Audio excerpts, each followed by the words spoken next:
Kui on tulemas kolimine, siis on põhimõtteliselt võimalik valida 3 variandi vahel. Kas kolida ise, kutsuda sõbrad appi ja teha väiksed kolimistalgud, valida endal sobiv teenusepakkuja kolimisfirmade seast. Kui valid esimese variandi heaks, siis selle eelduseks on, et sul on palju vaba aega. Samuti on hea, et sa ei pea sellisel puhul raha välja käima, eeldades muidugi, et sul on olemas transport ning pakkimiseks vajalikud vahendid tasuta. Kuna kolimine on tegevus, millega soovitakse tavaliselt kiiresti ühele poole saada, siis on mõistlik teha siiski väikene plaan, muidu võib su kolimine kesta nädalaid.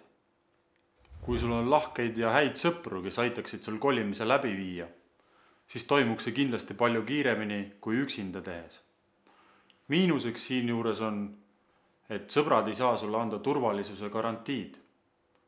Siinkohal peadki läbi mõtlema, et kas sinu jaoks on olulisem garantii või siis saate koos sõpradega ühe väikese kolimistalgu läbi viia. Ning pead riskid enda kanda jätma.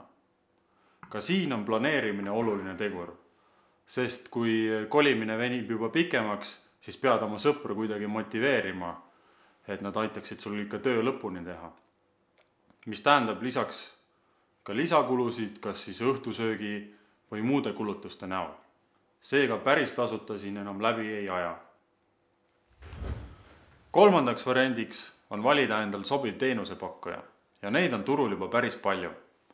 Küsimus on siin selles, kuidas leida endale sobiv ning vaadata, kes kiiresti ja kahjustusteta töö ära teeb.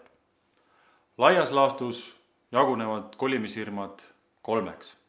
On suured kolimisfirmad, keskmise suurusega kolimisettevõtted ning väiksemad ettevõtted ja FIE-d.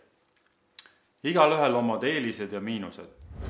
Kolimisfirmat valides uuri, milline on nende kliendibaas. Kas nad kolivad põhiliselt suuri ettevõtteid, väiksemaid või hoopis eraisikuid. Vastavalt millisesse gruppi sa liigitud, vali endale sobiv kolija. Siis on suhteliselt kindel, et jõuate ühisele keelele ning see kolimine osutub meeldivaks protsessiks. Kui sa nüüd allapoole scrollid, siis seal kirjutan täpsemalt teenusepakkujatest ja sellest, kuidas endale kõige sobivam välja valida.